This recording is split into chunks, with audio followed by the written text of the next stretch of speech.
Hola, gracias por estar aquí. Hoy no es un episodio fácil, debo decirlo, pero sí es un episodio muy necesario. Hoy quiero hablarte del silencio. Ese silencio que no siempre es paz, ese silencio que a veces grita, ese silencio que puede esconder un dolor tan profundo que la persona ya no sabe cómo explicarlo. Hoy vamos a hablar del suicidio y, más importante aún, de cómo prevenirlo. Respira conmigo antes de empezar, porque este tema se habla con respeto, con humanidad y con mucha responsabilidad. ¿Qué pasa en el cerebro cuando alguien pierde la esperanza? Cuando una persona está atravesando una depresión profunda, una crisis emocional intensa o una acumulación de estrés sin resolver, el cerebro empieza a cambiar su funcionamiento. No es debilidad, no es falta de carácter, es neurobiología. En estados prolongados de dolor muy emocional, la amígdala, que procesa el miedo y la amenaza, se hiperactiva. El hipocampo, memoria y regulación emocional, como lo hemos hablado antes, puede disminuir su funcionamiento. La corteza prefrontal, la parte racional que nos ayuda a tomar decisiones y ver soluciones, pierde fuerza. ¿Y qué significa esto en palabras simples? Que la persona ve menos opciones, percibe el dolor como permanente, siente que es una carga, cree que nada va a cambiar. No es que quiera morir, muchas veces lo que quiere es que el dolor se detenga. Y cuando el cerebro está agotado emocionalmente, empieza a filtrar la realidad desde la desesperanza. Por eso, escuchar el silencio es tan importante. El silencio no siempre es tranquilidad. A veces el silencio es: no quiero preocupar a nadie, no me van a entender, ya intenté hablar y nadie escuchó, me siento invisible. Hay personas que sonríen, pero están cansadas por dentro realmente. Hay adolescentes que parecen irritables, pero están pidiendo ayuda. Hay adultos funcionales que por dentro sienten que se están rompiendo. El silencio puede ser una alerta suave. Y aquí aprendemos a escucharlo. Podemos salvar vidas. Y vamos a continuar hablando de señales que no debemos ignorar. Sin entrar en dramatismos, pero sí, la verdad, quiero que tengamos mucha conciencia a partir de ahora. Vamos a entender estas señales, por si tú las tienes o algún conocido tuyo las tiene. Aislamiento repentino, cambios muy marcados en el estado de ánimo, comentarios como ya nada importa o sería mejor no estar, regalar pertenencias importantes, despedidas extrañas o inusuales, pérdida de interés en lo que antes disfrutaban. No para alarmarnos, pero sí para acercarnos. A veces, prevenir no es tener la frase perfecta, es simplemente decir: estoy aquí, te escucho, no tienes que pasar esto solo o sola. Y entonces viene lo que todos nos preguntamos: ¿cómo lo podemos prevenir?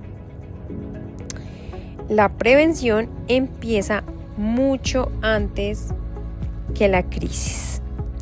Empieza en hablar de emociones en casa, por ejemplo. Desde que hay niños pequeñitos, también podemos hablar de esas emociones. Validar lo que sienten los niños. No minimizar el dolor de los adolescentes, por ejemplo. Buscar ayuda profesional sin vergüenza. Enseñar regulación emocional desde que hay niños pequeños. Esto es súper clave. Muchos papás dicen, voy a esperar a que crezca. No. Hoy quiero decir que podemos empezar a psicoeducar desde que hay niños, desde que hay pequeñitos en casa.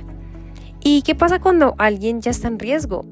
Bueno, es muy importante 4 pasos importantes. Primero, escuchemos sin juzgar.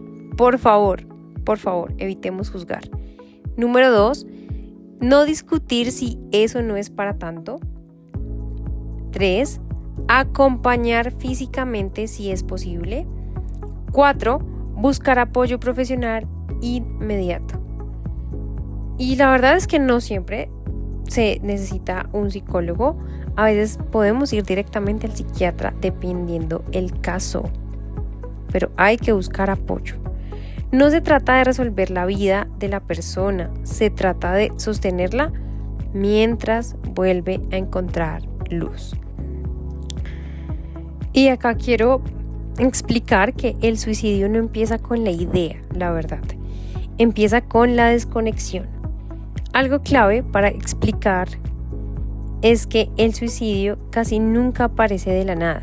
Empieza con desesperanza aprendida, sensación de inutilidad, aislamiento emocional, falta de regulación del sistema nervioso, pensamientos rumiativos, crónicos. Quiero que entendamos que es un proceso acumulativo. Muchas veces las personas han estado meses o años sintiendo que no encajan, que molestan, que no son suficientes. Y cuando el dolor se hace más crónico, el cerebro empieza a buscar una salida. No necesariamente porque quiera morir, sino porque quiere que el sufrimiento pare. Y eso es una diferencia muy importante que debemos entender. La mayoría no quiere dejar de vivir, quiere dejar de sufrir. ¿Qué pasa químicamente ahora en nuestro cerebro?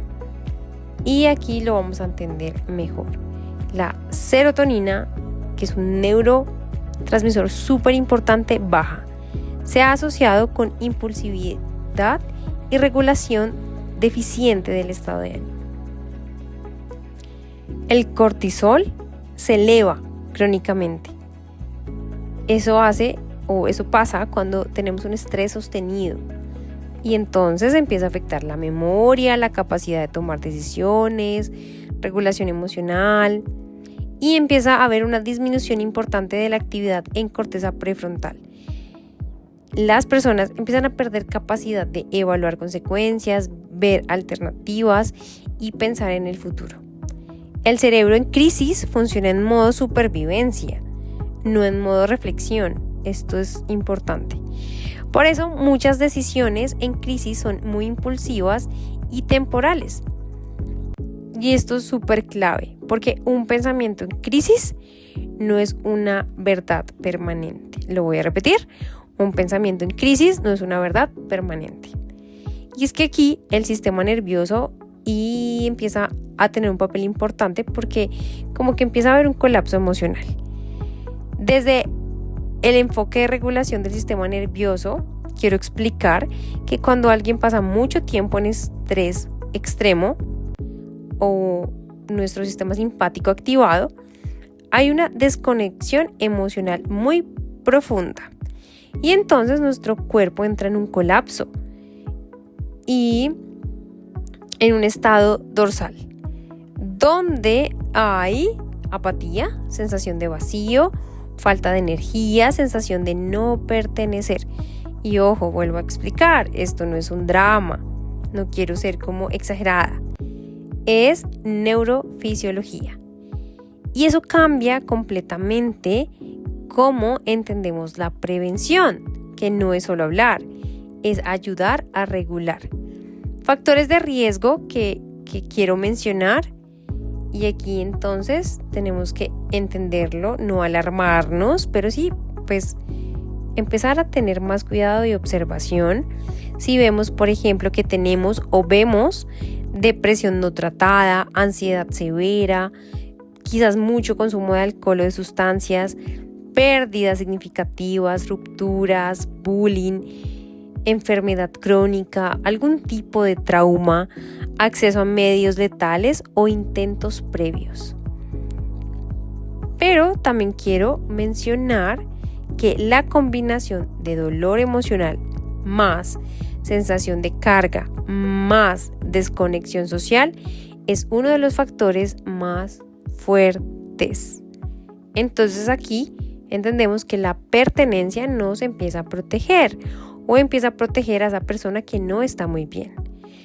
Algunos factores protectores, y esto sí es importante que lo tengamos en cuenta, son relaciones significativas, espacios donde se puede hablar sin juicio, terapia psicológica, espiritualidad, es muy importante, sentido de propósito, educación emocional temprana. Por eso hemos mencionado en el transcurso de este podcast la importancia de empezar a hacerlo con niños muy pequeños, si tenemos en casa. Regulación del sistema nervioso, rutinas básicas, sueño, las 8 horas mínimo, alimentación balanceada y mucho movimiento. Miren, esto es súper importante. Prevenir no es solo intervenir en crisis, es construir resiliencia antes. Entonces, ¿cómo podemos empezar a preguntar sin miedo? Muchísimas personas tienen miedo a preguntar directamente, ¿no? Pero la evidencia muestra que preguntar no induce la idea. Y ojo, no vamos a preguntar cosas como, no estarás pensando cosas raras, ¿cierto? Mejor puedes decir, he notado que estás muy triste. ¿Has tenido pensamientos de hacerte daño? Claro, directo y sin juicio. Miren, esto abre muchísimo las puertas para entender qué está pasando en el cerebro de esta persona. Algo muy importante es que el silencio mata más que las preguntas incómodas. Porque muchas veces nadie preguntó y la persona estaba esperando que alguien lo hiciera. ¿Qué podemos hacer después de una crisis? Bueno, es muy importante la postprevención y el seguimiento.